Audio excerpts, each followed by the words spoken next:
notion-là, ce que les ancêtres en fait ont découvert. Très bien. Est-ce qu'on peut rouler avec? Voilà. On est parti. On est parti. Donc, il faut savoir que nous voyons dans les documentaires des choses, on nous parle de veau d'or et compagnie, on n'a pas vraiment la possibilité de comprendre parce qu'il y a une notion essentielle, c'est la notion de couple cosmothéologique. Là, vous voyez une iconographie, vous avez le roi Scorpion. Nous sommes donc à l'ère du taureau. Et qu'est-ce que vous constatez? Il a une queue de taureau, juste derrière les reins, vous voyez, et en haut, vous avez un scorpion. Donc c'est pour ça qu'on l'a appelé, je dirais simplement, le roi Scorpion. Mais cette image-là, voilà, cette image-là est très importante parce que regardez le ciel.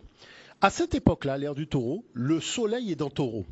Et quand vous tirez la droite solaire, vous êtes dans scorpion. D'où le fait que vous avez l'arrimage taureau-scorpion à ce moment-là. Donc qu'est-ce qui va se passer? Nous étions les seuls civilisés à l'époque. Donc Dieu était représenté sous la forme du taureau, y compris son fils sur terre qui était le pharaon. Donc, dans les temples, c'est pour ça que vous avez des représentations de Dieu sous la forme du taureau. Parce qu'il n'y avait pas d'autre peuple que les nègres à cette époque-là. Voilà les enjeux. Bon, et ensuite, il y a la notion de triplicité. Regardez une chose, le scorpion va représenter l'eau et le taureau représente la terre. Mais oui, puisqu'il faisait un rite agraire. Et vous avez bien vu que, faisant le rite agraire, le scorpion était au-dessus du sol. Bon, maintenant on arrive à l'ère du bélier, qui est l'ère d'après. Qu'est-ce que vous constatez? Dieu apparaît sous la forme du bélier, donc Pharaon devient l'agneau de Dieu, et en face de lui, vous avez la balance. Qu'est-ce que vous constatez? Quand le soleil est dans bélier, vous tirez la droite, vous avez balance. Donc c'est la balance de la maths, la balance de la justice, ce qu'on appelle le jugement des cœurs et compagnie. Et vous voyez, là on a changé d'époque, on est en 2200. Voyez? Et donc là, à partir de ce moment-là, quand on regarde la triplicité, qu'est-ce que vous constatez? La balance représente l'air et le bélier représente le feu. Et qu'est-ce qui alimente? Le feu, c'est l'air.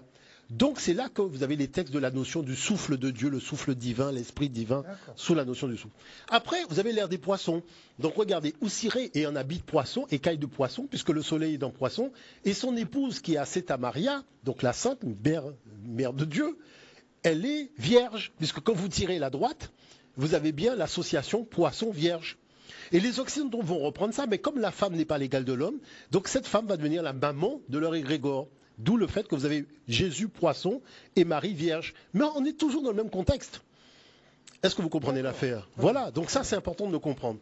Maintenant, à partir de ce moment-là, on commence à mieux comprendre ce qu'on appelle la notion de triplicité. Pourquoi? Parce que regardez une chose. Cette femme va représenter la terre, et le poisson va représenter l'eau. Mais oui, puisque la déesse de la terre, c'est Déméter, c'est Isis, c'est Cérès.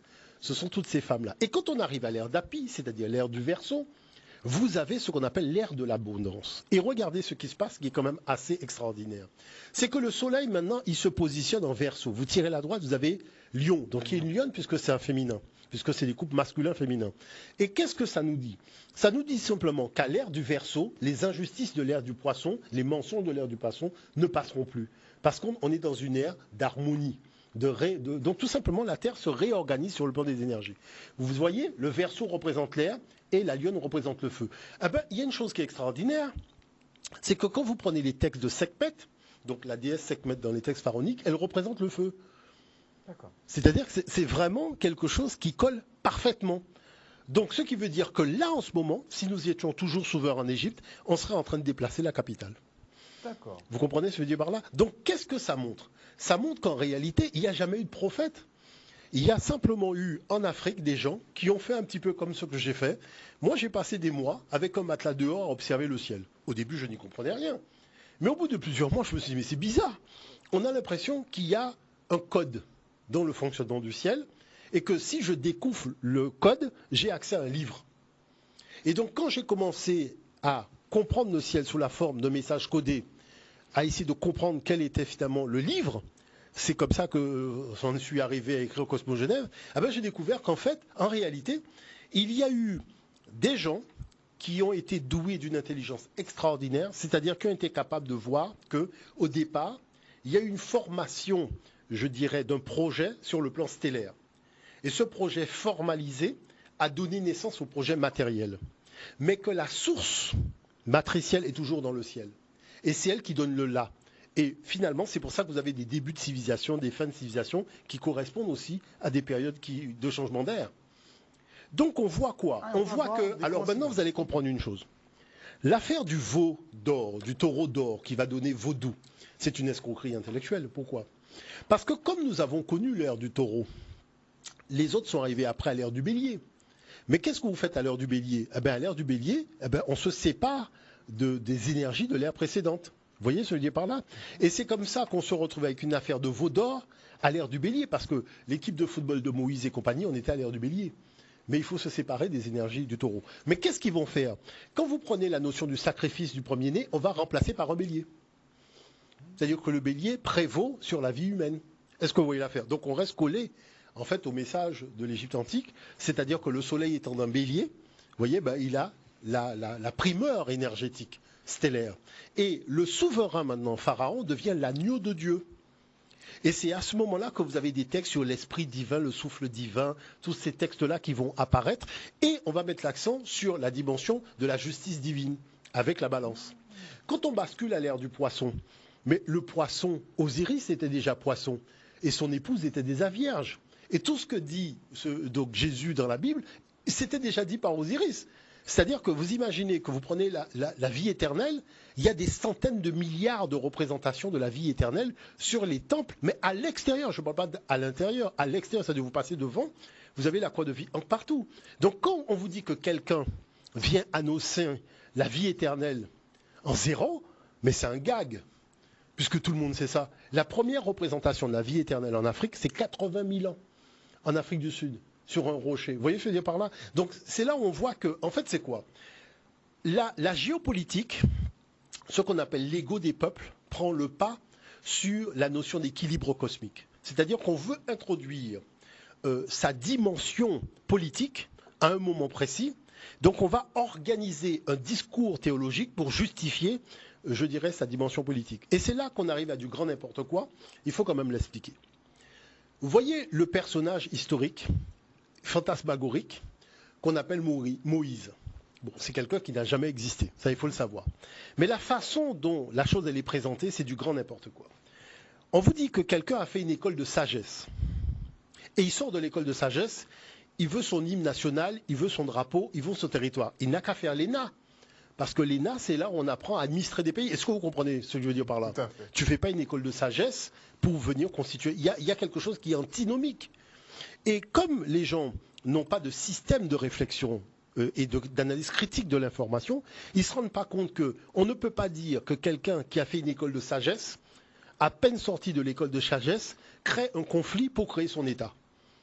Non, qu'il fasse l'ENA, qu'il fasse, je sais pas moi, Polytechnique. Est-ce que vous voyez? C'est-à-dire, attends, tu ne peux pas faire une école de football pour jouer au basket. Vous comprenez ce que je veux dire par là? Tu as fait une école de football, c'est pour jouer au football. Tu as fait une école de sagesse, c'est pour faire de la sagesse. Mais ce qui est extraordinaire quand même dans l'affaire, c'est que vous avez des gens qui vous disent que le veau d'or dans le désert, c'est un scandale, et Jéroboam, qui est le premier roi d'Israël, fait 2 veaux d'or, et personne ne s'excite pour se dire, mais comment ça se fait qu'après leur histoire de Homer debout de veau d'or, le premier roi en fait 2, et tout le monde va en faire un paquet. Vous voyez? Donc c'est pour ça que je dis qu'il faut quand même garder lucidité, faire preuve d'analyse critique et d'élévation. D'accord? Ça veut dire quoi?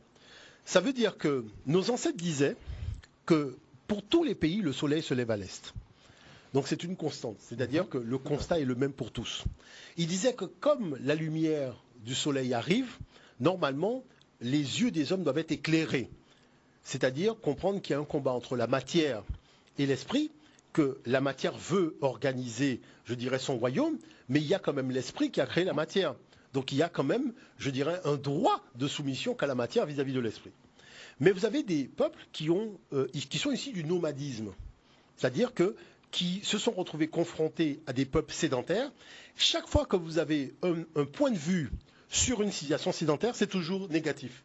Nimrod, le premier roi qui a défié Dieu, enfin c'est toujours très négatif parce que c'est en fait la convoitise qu'ils expriment à un moment où ils souhaitent se sédentariser.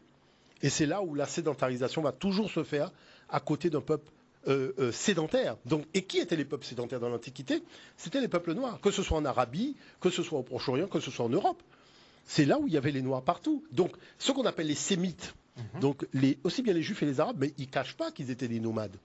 Mais là où ils se sont fixés, à Canaan, les Cananéens étaient des sédentaires. Ce n'étaient pas des nomades. Et c'est eux qui étaient les nomades. Vous voyez, les Sabéens en Arabie, c'était des sédentaires. C'était des arbres. Et même chose pour les Indo-Européens. Quand vous prenez les Étrusques et autres, c'était des sédentaires. Donc vous voyez que les nomades se sont fixés là où il y avait déjà des sédentaires qui avaient un calendrier, qui avaient des fêtes, qui avaient une écriture, qui avaient tout ça, qui avaient une théologie et compagnie. Ils ont simplement repris à leur compte des choses qui nous présentent comme étant le fruit de leur réflexion ou de leur invention, en cachant la documentation scientifique de l'histoire de l'humanité. Je pense que, vous voyez, les choses sont tellement carrées. Avec l'ère du Verseau, on n'a même plus besoin de s'occuper de ce genre de choses, parce que je vous dis que quand on regarde le déplacement du pôle nord magnétique et toutes ces choses-là, on comprend que la Terre ayant changé de fréquence, les injustices de l'ère du poids